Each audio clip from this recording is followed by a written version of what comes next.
So guys finally Maggi ready ಆಗಿದೆ.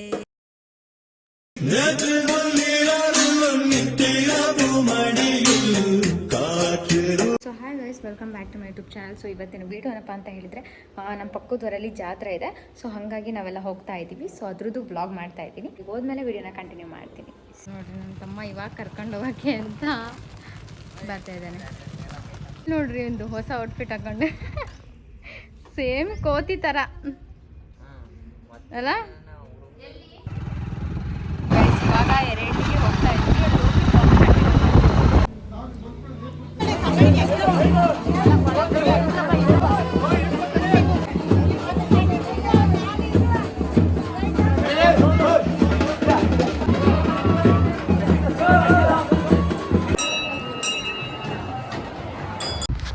ನೋಡ್ರಿ ಹೆಂಗ್ ತಿಂತಿದ್ದಾರೆ ಅಂತ.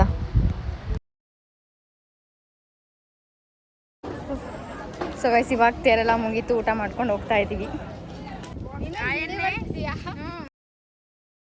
ಸೊ ಗೈಸ್, ಜಸ್ಟ್ ಇವಾಗ ತಾನೇ ಮನೆಗೆ ಹೋಗ್ತಾ ಇದ್ದೀವಿ. ಮನೆಗೆ ಬಂದ್ವಿ. ಇವಾಗ ಜಾತ್ರೆ ಇರಲಿಲ್ಲ ಗೈಸ್ ಅಷ್ಟೊಂದು. ಬಟ್ ತೇರೆಲ್ಲ ಮುಗೀತು, ಊಟನೂ ಮುಗಿಸ್ಕೊಂಡು ಇವಾಗ ಜಸ್ಟ್ ಮನೆಗೆ ಬಂದ್ವಿ. ಅಮ್ಮ ಅವರೇನ ಬರ್ತಾ ಇದ್ದಾರೆ. ಒಂದು ನಿಮಿಷ. ಇವಾಗ ಸರಿ ಆಯಿತು. ತುಂಬ ಅಂದರೆ ತುಂಬ ಬಿಸಿಲಿತ್ತು. ಯಪ್ಪ, ಎಷ್ಟು ಹೆವಿ ಬಿಸಿಲಿತ್ತು ಅಂತ ಅಂದರೆ. ಇವಾಗ ಜಸ್ಟ್ ಮನೆಗೆ ಬಂದ್ವಿ ಗೈಸ್. ಊಟ ಎಲ್ಲ ಮುಗಿಸ್ಕೊಂಡು, ಊಟನೂ ಚೆನ್ನಾಗಿತ್ತು. ಊಟ ಮುಗಿಸ್ಕೊಂಡು ಇವಾಗ ದೇವ್ರ ದರ್ಶನ ಮಾಡಿಕೊಂಡು ಮನೆಗೆ ಬಂದಿದ್ದೀವಿ. ರೀಲ್ಸ್ ಮಾಡ್ಬೇಕು ಅನ್ಸುತ್ತೆ, ಗೊತ್ತಿಲ್ಲ. ಮಾಡಿದರೆ ನೆಕ್ಸ್ಟ್ ವೀಡಿಯೋನ ಹಾಕ್ತೀನಿ. ಸೊ ಗೈಸ್, ಇವಾಗ ಜಸ್ಟ್ ಮಲ್ಕೊಂಡಿದ್ದು, ಟೀ ಕೊಟ್ಟು ಇವಾಗ ಏನಾದರೂ ತಿನ್ಬೇಕಂತ ಅನಿಸ್ತಾ ಇತ್ತು. ಸೊ ಹಂಗಾಗಿ ನಾವು ಮ್ಯಾಗಿ ತೊಗೊಂಬರೋಣ ಅಂತ ಹೋಗ್ತಾ ಇದ್ದೀವಿ.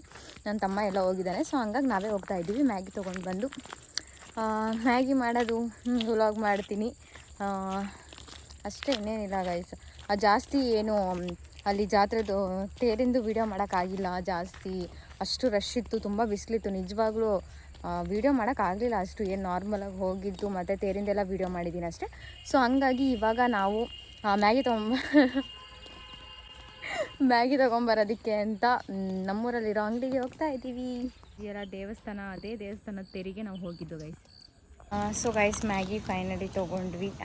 ಮತ್ತು ಏನು ಗೊತ್ತಾ, ನನಗೆ ತುಂಬಾ ಇಷ್ಟ ಇದು ಯಾವ ಸ್ಟಿಕ್ ನೀವು ತಿಂದಿದ್ರೆ ಕಮೆಂಟ್ ಮಾಡಿ. ನನಗೆ ಈ ಚಾಕ್ಲೇಟ್ ಸ್ಟಿಕ್ ನಂಗೆ ತುಂಬ ಇಷ್ಟ ಗೈಸ್. ಈ ಚಾಕ್ಲೇಟ್ ಸ್ಟಿಕ್ ನಂಗೆ ಏನಂದರೂ ಜಾಸ್ತಿ ರೇಟಿನ ತಿನ್ನೋದಕ್ಕಿಂತ ₹1 ಸಿಗೋ ಅಂಥ ತಿಂಡಿಗಳು ತುಂಬ ಇಷ್ಟ ನನಗೆ. ಏನು ಗೊತ್ತಾ ಗೈಸ್, ನಿಜವಾಗ್ಲೂ ಸಂಜೆ ಟೈಮಲ್ಲಿ ಏನಕ್ಕೆ ಬರೋಕ್ಕೆ ಭಯ ಅಂತ ಅಂದರೆ, ಈ ಆಕಳುಗಳೆಲ್ಲ ಎಲ್ಲಿ ಗುದ್ಬಿಡ್ತಾವೋ ಅನ್ನೋದೇ ಭಯ. ಅದಕ್ಕೋಸ್ಕರ ಸಂಜೆ ಟೈಮ್ ಅಂಗಡಿ ಹೋಗೋಕ್ಕಾಗಲ್ಲ. ಆಗ ಮ್ಯಾಗಿ ತೊಗೊಂಡು ಬಂದೆ. ಸೊ ನಾನು ಇಲ್ಲಿ ತರಕಾರಿ ಯಾವ್ಯಾವ್ದು ಹಾಕ್ತಾಯಿದ್ದೀನಿ ಅಂದರೆ, 1 ಟೊಮೆಟೊ, 1 ಆನಿಯನ್ ಮತ್ತು ಚಿಲ್ಲಿ 2. ಸೊ ಇವಾಗ ಸ್ಟಾರ್ಟ್ ಮಾಡೋಣ ಗೈಸ್.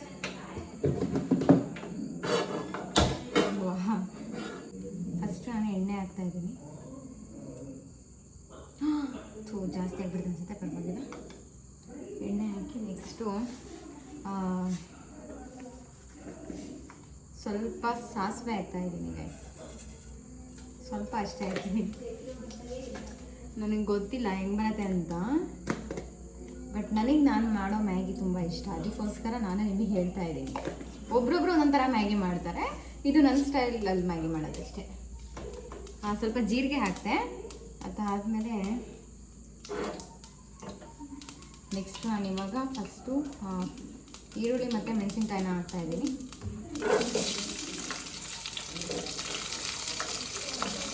ಈರುಳ್ಳಿ ಮತ್ತು ಮೆಣಸಿನ್ಕಾಯಿನ ಹಾಕಿದ್ದೀನಿ.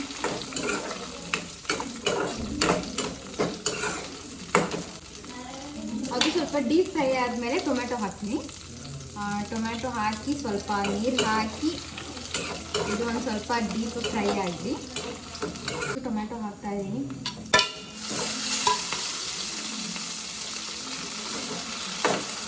ನನಗೆಲ್ಲ ಓಕೆ ಗೈಸ್. ನಾನು ಯಾವ್ದು ಬೇಕಾದರೂ ವ್ಲಾಗ್ ಮಾಡ್ತೀನಿ. ಈ ಕುಕ್ಕಿಂಗ್ ವ್ಲಾಗ್ ಇದೆಯಲ್ಲ, ನನಗೆ ತುಂಬಾ ನಗು ಬರ್ತಾ ಇರುತ್ತೆ. ಬಟ್ ಆದಷ್ಟು ಕಂಟ್ರೋಲ್ ಮಾಡ್ತಾ ಇರ್ತೀನಿ. ಆ್ಯಂಡ್ ಇವಾಗ ತುಂಬ ಜನ ಹೇಳಿದ್ರಿ ಗೈಸ್ ಅಂತ ಹೇಳಿದ್ರು ಸ್ವಲ್ಪ ಕಮ್ಮಿ ಮಾಡೋದಂತ. ಅದನ್ನು ನಾನು ಈ ವ್ಲಾಗಲ್ಲಿ ನೀವು ನೋಡಿರ್ತೀರ ಅನ್ಸುತ್ತೆ. ನಾನು ಜಾಸ್ತಿ ಗೈಸ್ ಅಂತ ಹೇಳೋದು ತುಂಬಾ ಕಂಟ್ರೋಲ್ ಮಾಡ್ತಾಯಿದ್ದೀನಿ. ಯಾವುದಾದ್ರೂ ನಾವು ಒಂದು ವರ್ಡ್ನ ಯೂಸ್ ಮಾಡಬೇಕಾದ್ರೆ ಅದನ್ನು ಸಡನ್ಲಿ ನಾವು ಅದನ್ನು ಅಂದರೆ ಏನಂತಾರೆ ಅದು ರೂಢಿ ತಪ್ಪಿಸ್ಬೇಕು ಅಂದರೆ ಅದು ತುಂಬ ಕಷ್ಟ. ಅದು ಈರುಳ್ಳಿ ಮೆಣಸಿನ್ಕಾಯಿ ಸ್ವಲ್ಪ ಡೀಪ್ ಫ್ರೈ ಆಯಿತು. ಇವಾಗ ಟೊಮ್ಯಾಟೊ ಸ್ವಲ್ಪ ಇನ್ನೊಂದು ಸ್ವಲ್ಪ ಫ್ರೈ ಆಗಬೇಕು. ಏನಂದರೆ ಮ್ಯಾಗಿ ಮಾಡೋದು ದೊಡ್ಡ ವಿಷಯ ಅಲ್ಲ, ಬಟ್ ಒಬ್ರೊಬ್ರು ಒಂದೊಂದು ಥರ ಮಾಡ್ತಾರೆ. ಕೆಲವೊಬ್ಬರು ವೆಜಿಟೇಬಲ್ಸ್ ಏನೂ ಹಾಕಲ್ಲ, ಸಡನ್ನಾಗಿ ಬೇಗ ಒಂದು ನಿಮಿಷದಲ್ಲಿ ಆಗಬೇಕು ಅಂತ ಅಂದರೆ ವಾಟರ್ ಹಾಕಿ ಎಣ್ಣೆ ಹಾಕಿ ಒಂದು ಸ್ವಲ್ಪ ಸಾಸಿವೆ ಜೀರಿಗೆ ಹಾಕಿ ವಾಟರ್ ಹಾಕಿ ಮ್ಯಾಗಿ ಹಾಕಿ ಅದಕ್ಕೆ ಮ್ಯಾಗಿ ಪೌಡರ್ ಹಾಕಿ ಉಪ್ಪು ಖಾರ ಹಾಕಿ ಮಿಕ್ಸ್ ಮಾಡಿಬಿಡ್ತಾರೆ. ಅದೇ ಮ್ಯಾಗಿ ಕೆಲವೊಬ್ರು ಮಾಡೋದು. ಇನ್ನು ಕೆಲವೊಬ್ರು ತುಂಬ ಇಂಗ್ರೀಡಿಯೆಂಟ್ಸ್ ಹಾಕಿ ಮಾಡ್ತಾರೆ. ಇವಾಗ ನಾನು ಮಾಡೋದು ಇಷ್ಟ, ಈ ಕಡೆ ಜಾಸ್ತಿನೂ ಅಲ್ಲ, ಈ ಕಡೆ ಕಮ್ಮಿನೂ ಅಲ್ಲ, ಮಧ್ಯ. ನಾನು ಫಸ್ಟಿಂದನೂ ತುಂಬ ದಿನದಿಂದನೂ ನಾನು ಇದೇ ಥರ ಮ್ಯಾಗಿ ಎಷ್ಟೋ ವರ್ಷದಿಂದ ನಾನು ಚಿಕ್ಕ ವಯಸ್ಸಿಂದನೂ ನಾನೇ ಮ್ಯಾಗಿ ಮಾಡ್ತಾ ಇರೋದು. ಅಂದರೆ ನಂಗೆ ಜಾಸ್ತಿ ಅಷ್ಟು ದೊಡ್ಡ ದೊಡ್ಡ ಅಡುಗೆ ಎಲ್ಲ ಬರೋದ ಅಡುಗೆ ಎಲ್ಲ ಬರೋದ ನನಗೆ ಬರೋದೇ ಈ ಥರ ಮ್ಯಾಗಿ. ನೋಡೋಣ ನೆಕ್ಸ್ಟ್ ವಾಟರ್. ಸೊ ವಾಟರ್ ಎಷ್ಟು ಹಾಕಬೇಕು ಅಂತ ಹೇಳ್ತೀನಿ. ವಾಟರು ನಾನು 3 ಮ್ಯಾಗಿ ತೊಗೊಂಡು ಬಂದಿದ್ದೀನಿ 10 ರುಪೀಸಿಂದು. ಸೊ ಅದಕ್ಕೆ ವಾಟರ್ 1.5 ಕಪ್ ಹಾಕ್ತಾ ಇದ್ದೀನಿ.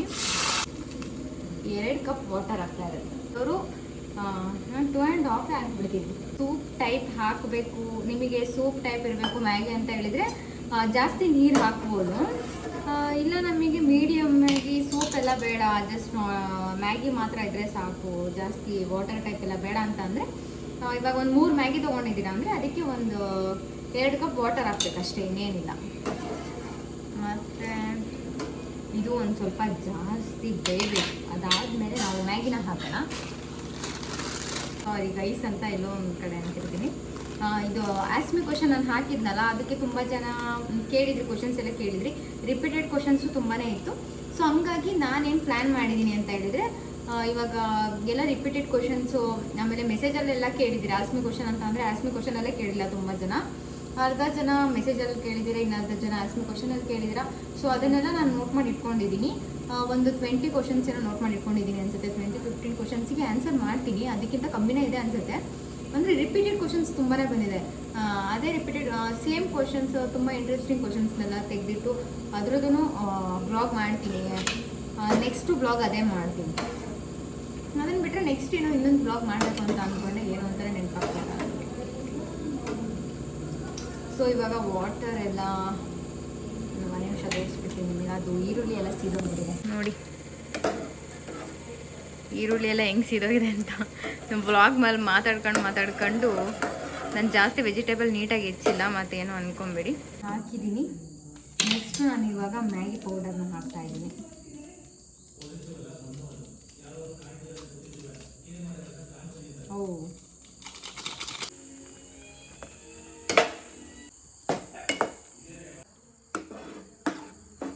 So guys finally Maggi ready ಆಗಿದೆ.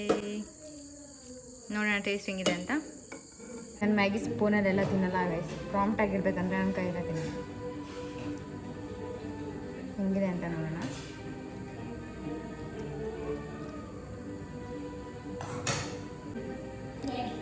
ಸೊ ಗೈಸ್ ಇಲ್ಲಿಗೆ ಈ ಬ್ಲಾಗ್ನ ಎಂಡ್ ಮಾಡ್ತಾ ಇದ್ದೀನಿ. ಇವತ್ತಿನ ಬ್ಲಾಗ್ ಇಷ್ಟ ಆಗಿತ್ತು. ಇಷ್ಟ ಆದರೆ ದಯವಿಟ್ಟು ಸಪೋರ್ಟ್ ಮಾಡಿ ಅಂತ ಕೇಳ್ತಾ ಇದ್ದೀವಿ. ಈ ಬ್ಲಾಗ್ನ ಎಂಡ್ ಮಾಡ್ತಾ ಇದ್ದೀನಿ. ಏನಂತ ಹೇಳಿದ್ರೆ, ನಾನು ಆವಾಗಲೇ ಹೇಳಿದೆ ಬಟ್ ಅದು ಅಷ್ಟು ಹೇಳಿಲ್ಲ ಅನಿಸುತ್ತೆ. ಆಸ್ಮಿ ಕ್ವಶನಿಂದು ಹೇಳಿದ್ದೆ ಅಲ್ಲ ಮಾಡ್ತೀನಿ ಅಂತ. ಆಸ್ಮಿ ಕ್ವಶನಿನ ವೀಡಿಯೋ ಏನೋ ಒಂದು 2 ಡೇಸ್ ಬಿಟ್ಟು ಮಾಡ್ತೀನಿ. ಅದರಲ್ಲಿ ತುಂಬ ಜನ ಕ್ವಶನ್ಸ್ ಕೇಳಿದ್ದೀರ. ಸೊ ಅದನ್ನೆಲ್ಲ ಒಂದು ಕಡೆ ಲೀಸ್ಟ್ ಮಾಡಿ ಇಟ್ಕೊಂಡಿದ್ದೀನಿ. ನಿಮ್ಮೆಲ್ಲ ಕ್ವಶನ್ಸ್ಗೆ ಆನ್ಸರ್ ಮಾಡ್ತೀನಿ. ಅದು ವ್ಲಾಗ್ ಬಿಟ್ಟರೆ ನೆಕ್ಸ್ಟು ಬೇರೆ ಯಾವುದಾದ್ರು ಕಂಟೆಂಟ್ ಸಿಗುತ್ತೆ, ಎಲ್ಲ ಥರ ವ್ಲಾಗ್ ಮಾಡ್ತೀನಿ ಗೈಸ್. ಇದು ಜಾತ್ರೆ ಇತ್ತು, ತೇರಿತ್ತು ಅಂತ ಹಂಗಾಗಿ ನಾನು ಮಧ್ಯೆ ಯಾವುದು ವ್ಲಾಗ್ ಮಾಡಿ ಹಾಕಿಲ್ಲ. ಸೊ ಇವತ್ತು ಈ ವ್ಲಾಗ್ನ ಹಾಕಿ ನೆಕ್ಸ್ಟ್ ನಾನು ಆಸ್ಮಿ ಕ್ವಶನ್ ವ್ಲಾಗ್ ಮಾಡ್ತೀನಿ. ಸೊ ಆಸ್ಮಿ ಕ್ವಶನಲ್ಲಿ ಜಾಸ್ತಿ ಜನ ಏನೇನು ಕೇಳಿದ್ದೀರಾ ಆ್ಯಂಡ್ ನನ್ನ ಹೇರ್ ಬಗ್ಗೆನೂ ತುಂಬ ಕೇಳಿದ್ದೀರಾ. ಅಂದರೆ ನಾನು ಟ್ರೀಟ್ಮೆಂಟ್ ಮಾಡಿಸಿರೋದ್ರಿಂದ ತುಂಬ ಜನ ನೀವು ಎಲ್ಲಿ ಟ್ರೀಟ್ಮೆಂಟ್ ಮಾಡಿಸಿದ್ದು ಏನು ಅಂತ ಆಸ್ಮಿ ಕ್ವಶನಲ್ಲೂ ತುಂಬ ಜನ ಕೇಳಿದ್ದೀರಾ. ಯಾವ ಪಾರ್ಲರ್ ಏನಂತ ಎಲ್ಲ, ಯಾವ ಸಲೂನ್ ಏನು ಅಂತ ಎಲ್ಲ ತುಂಬ ಜನ ಕೇಳಿದ್ದೀರಾ. ಸೊ ಅದು ನಾನು ಅದ್ರದ್ದು ಬ್ಲಾಗ್ ಮಾಡಿ ಹಾಕ್ತೀನಿ. ಆಸ್ಮಿ ಕ್ವಶನ್ ನೆಕ್ಸ್ಟ್ ಬ್ಲಾಗ್ಗೆ ನನ್ನ ಹೇರ್ ಟ್ರೀಟ್ಮೆಂಟ್ ಎಲ್ಲಿ ಮಾಡಿಸಿದ್ದು ಆ್ಯಂಡ್ ಯಾವ ಥರ ಇರುತ್ತೆ ಅದನ್ನು ವ್ಲಾಗ್ ಮಾಡಿ ಹೇಳ್ತೀನಿ. Bye bye. ಸಬ್ಸ್ಕ್ರೈಬ್ ಮಾಡಿ, ಲೈಕ್ ಮಾಡಿ, ಶೇರ್ ಮಾಡಿ, ಕಮೆಂಟ್ ಮಾಡಿ ಅಂತ ಕೇಳ್ತಾ ಇಲ್ಲಿಗೆ ಬ್ಲಾಗ್ನ ಎಂಡ್ ಮಾಡ್ತಾ ಇದ್ದೀನಿ. Love you guys. Bye bye.